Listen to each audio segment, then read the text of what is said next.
Good morning student. ये आपके 12th class biology के 6 चैप्टर का 4th लेक्चर है। इसके पहले वाले लेक्चर में हम लोग ने डीएनए प्रतिलिपिकरण के बारे में पढ़ा था। आज हम पढ़ेंगे अनुलेखन क्या होता है, आरएनए के प्रकार और अनुलेखन के प्रक्रम। तो आरएनए जो होता है आपका 3 प्रकार का होता है। एक होता है आपका आरआरएनए, दूसरा होता है आपका एमआरएनए और तीसरा आपका होता है टीआरएनए। आरआरएनए का काम क्या होता है, ये प्रोटीन संश्लेषण का कार्य करता है। एमआरएनए आपका संदेश वाहक आरएनए होता है जो केंद्रक में डीएनए के अनुलेखन की प्रक्रिया द्वारा क्या होता है, प्राप्त होता है। और इसके बाद आपका जो टीआरएनए होता है वो अमीनो अम्ल को एमआरएनए तक लेकर आता है। टीआरएनए बच्चों सबसे छोटा होता है। टीआरएनए की क्या है कि टीआरएनए क्या होता है, जल में घुलनशील होता है। टीआरएनए की संरचना आपकी इस प्रकार से होती है। टीआरएनए स्थानांतरण का कार्य करता है, ठीक है ना।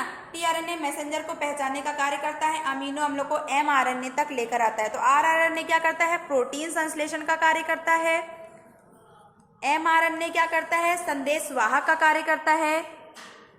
एमआरएनए आपका संदेश वाहक का कार्य करता है और टीआरएनए होता है एमआरएनए तक क्या करता है, सूचना को लेकर आता है, यानी सूचना को स्थानांतरित करने का कार्य करता है। एमआरएनए सूचना स्थानांतरण का कार्य करता, टीआरएनए आपके सूचना स्थानांतरण का कार्य करता है। ठीक, तो ये थी आरएनए के प्रकार। अब हम देखते हैं अनुलेखन। अनुलेखन क्या होता है। अभी तक डीएनए प्रतिलिपिकरण आपने देखा था, तो डीएनए से नए डीएनए को बनाना ही डीएनए प्रतिलिपिकरण था। अनुलेखन में क्या होता है कि डीएनए से आरएनए बनाना। अभी तक आप डीएनए से डीएनए बनाना देखे थे, अब डीएनए से आरएनए किस प्रकार बनाएंगे उसको हम देखेंगे अनुलेखन में। तो डीएनए से आरएनए बनना ही ट्रांसक्रिप्शन कहलाता है। अनुलेखन को हम ट्रांसक्रिप्शन कहते हैं। डीएनए का वह भाग जो एमआरएनए को बनाने में भाग लेता है उसे अनुलेखन इकाई कहते हैं। डीएनए का वह भाग जो एमआरएनए को बनाने में भाग लेता है उसे अनुलेखन इकाई कहते हैं। अनुलेखन इकाई 3 प्रकार की होती है। एक आपका होता है उन्नायक, दूसरा होता है आपका संरचनात्मक जीन और तीसरा आपका होता है समापक।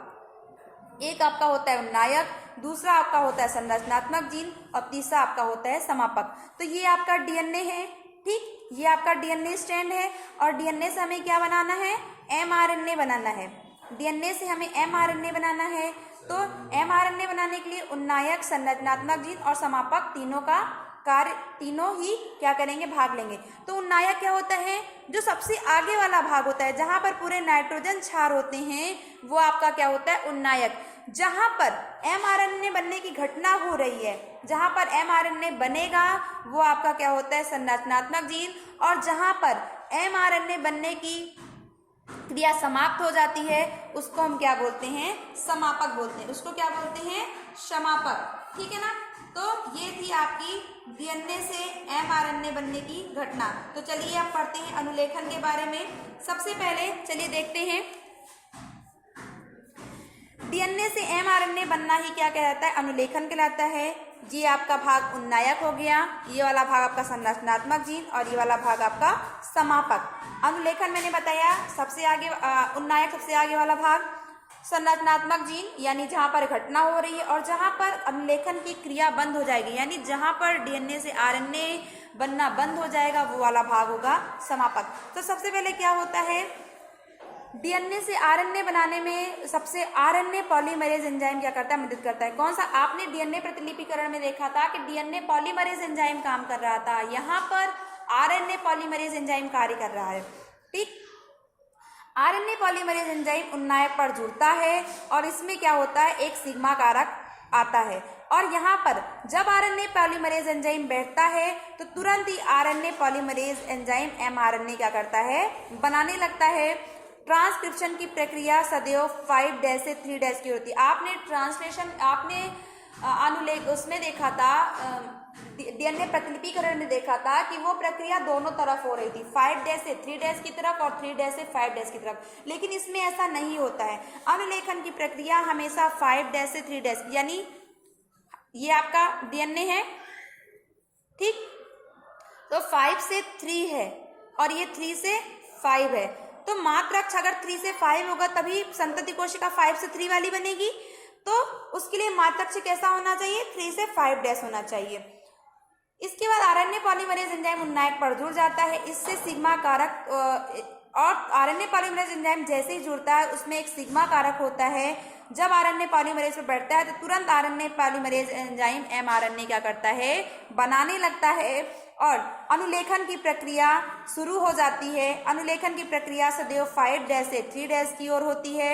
इसके लिए जनक का स्ट्रैंड 3 डैश से 5 डैश का होना चाहिए। अभी आपको बताते हैं करके। अब देखिए उसमें एक टेम्पलेट स्ट्रैंड होती है और दूसरी आपकी होती है कोडिंग स्ट्रैंड। तो टेम्पलेट स्ट्रैंड होती है जिस पर आरएनए बनता है और कोडिंग स्ट्रैंड जिस पर आरएनए बनता नहीं है। 2 स्ट्रैंड होती है। अब आपको 2 स्ट्रैंड बताते हैं कैसे होती है। चलिए देख लीजिए एक बार। ये आपका हो गया डीएनए से आरएनए बनाने के लिए, ये आपका डीएनए है। एक आपका हो गया 5 डैश से 3 डैश और दूसरा आपका हो गया 3 डैश से 5 डैश। अब इसमें 2 स्ट्रैंड आप देखिए, यहाँ पर 2 स्ट्रैंड मिल गई आपको। एक आपका 5 डैश, दूसरा आपका 3 डैश। ये आपका 3 डैश और दूसरा आपका 5 डैश। अब जो संतति कोशिकाओं, सबसे पहले क्या होता है, ये आपका भाग उन्नायक है, ये आपका संरचनात्मक जीन है और ये आपका समापक है। ये वाला भाग क्या है, उन्नायक है और ये वाला भाग क्या है आपका, संरचनात्मक जीन है और ये वाला भाग आपका समापक है।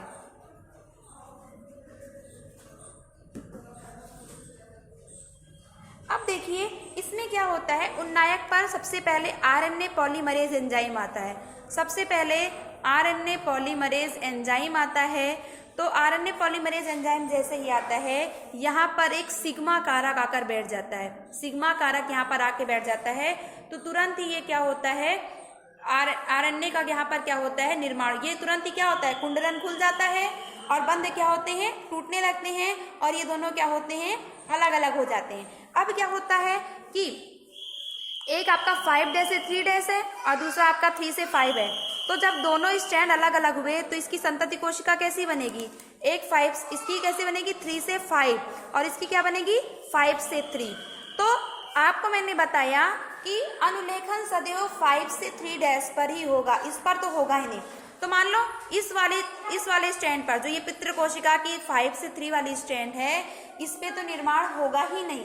तो ये आपकी कैसी स्ट्रैंड होगी, कोडिंग स्ट्रैंड होगी, यानी इस पर तो आरएनए बनेगा ही नहीं, आरएनए नहीं बनेगा इस पे। क्यों?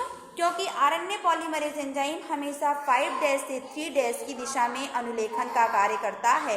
तो जिस डीएनए स्ट्रैंड पर आरएनए नहीं बनेगा उसको हम बोलते हैं कोडिंग स्ट्रैंड, और जिस डीएनए स्ट्रैंड पर आपका आरएनए बनेगा उसको हम बोलते हैं टेम्पलेट स्ट्रैंड, उसको हम बोलते हैं टेम्पलेट स्ट्रैंड। ठीक, जिस डीएनए स्ट्रैंड पर आपका आरएनए नहीं बनेगा उसको हम बोलते हैं कोडिंग स्ट्रैंड, और जिस डीएनए स्ट्रैंड पर आपका आरएनए बनेगा उसको हम बोलते हैं टेम्पलेट स्ट्रैंड। ठीक, तो यहाँ पर क्या होता है, जैसे आपका यहाँ पर ए है, जी है, सी है, ठीक है ना, फिर ए है, तो इस पर तो बनेगा ही नहीं। फिर यहाँ पर आपका ए है, जी है, सी है, तो यहाँ पर इसके बदले एक ए के बदले आपको पता है यू। आरएनए में जो होता है एडेनिन के साथ यूरेसिल और ग्वानिन के साथ साइटोसिन। डीएनए में आपने देखा था कि एडेनिन के साथ थाइमिन और ग्वानिन के साथ साइटोसिन। तो यहाँ पर एडेनिन के साथ क्या होगा, यूरेसिल, ग्वानिन के साथ साइटोसिन, साइटोसिन के साथ ग्वानिन। यानी यहाँ पर आपने देखा कि डीएनए से हमें आरएनए कैसे प्राप्त हुआ। अब देखिए जैसे ही मान लीजिए यहाँ पर आरएनए पॉलीमरेज एंजाइम आया और यहाँ पर सिग्मा कारक आकर जुड़ गया। मान लीजिए यहाँ तक सिग्मा कारक आया, यहीं पर मान लीजिए अभिक्रिया समाप्त होने, तो यहाँ पर आकर क्या होता है, एक रो कारक बैठ जाता है, समापक पे ही आकर एक रो कारक बैठ जाता है और वहीं पर अनुलेखन की प्रक्रिया क्या होती है, बंद हो जाती है। ठीक, जैसे ही रो कारक आकर स्ट्रैंड पर बैठता है वहां पर अनुलेखन की प्रक्रिया बंद हो जाती है। इस प्रकार से आपने देखा कि एक डीएनए से हमको आरएनए कैसे प्राप्त हो, और अनुलेखन में होता ही क्या है, डीएनए से आरएनए हमें कैसे बनाना है उसे ही अनुलेखन की प्रक्रिया कहते हैं। तो चलिए एक बार देखते हैं, बुक में भी है आपके। सबसे पहले क्या होता है, आरएनए पॉलीमरेज एंजाइम इसमें मदद करता है। आरएनए पॉलीमरेज उन्नायक पर जुड़ता है, इसमें एक सिग्मा कारक होता है और जब आरएनए पॉलीमरेज पर बैठता है तो तुरंत आरएनए पॉलीमरेज एंजाइम एमआरएनए क्या करता है, बनाने लगता है। और ट्रांसक्रिप्शन की प्रक्रिया हमेशा 5' से 3' की ओर होती है, इसलिए जना का स्ट्रैंड कैसा होना चाहिए, 3 से 5। टेम्पलेट स्ट्रैंड मैंने बताया, ऐसा स्ट्रैंड जिस पर आरएनए बनता हो उसको टेम्पलेट स्ट्रैंड। कोडिंग स्ट्रैंड जिस पर स्ट्रैंड आरएनए ना बनता हो उसको कोडिंग स्ट्रैंड। अब देखिए, जैसे ही सिग्मा कारक जुड़ता है वैसे ही हाइड्रोजन बंध क्या होता है, टूट जाता है और नया आरएनए का क्रम क्या होता है, बनने लगता है। और जैसे ही समापक भाग पर रो कारक आकर बैठता है, रो कारक के सिग्मा कारक हट जाता है और एमआरएनए का निर्माण बंद हो जाता है और वहां पर तुरंत ही वो क्या होता है, कोशिका द्रव्य में आ जाता है। और समापक भाग में एक रो कारक आता है और वहां पर अनुलेखन की प्रक्रिया क्या होती है, बंद हो जाती है। यहाँ पर देखिए आपका ये उन्नायक है, ठीक, ये वाला भाग उन्नायक, ये वाला भाग आपका संरचनात्मक जीन और ये वाला भाग आपका समापक। यहाँ पर ये कोडिंग रज्जु है, क्यों, क्योंकि जिस पे बनने वाली वो होगी ये 3 से 5 होगी, ठीक, तो 3 से 5 में अनुलेखन की प्रक्रिया होगी नहीं, तो यानी इस स्टैंड पर अनुलेखन होगा ही नहीं।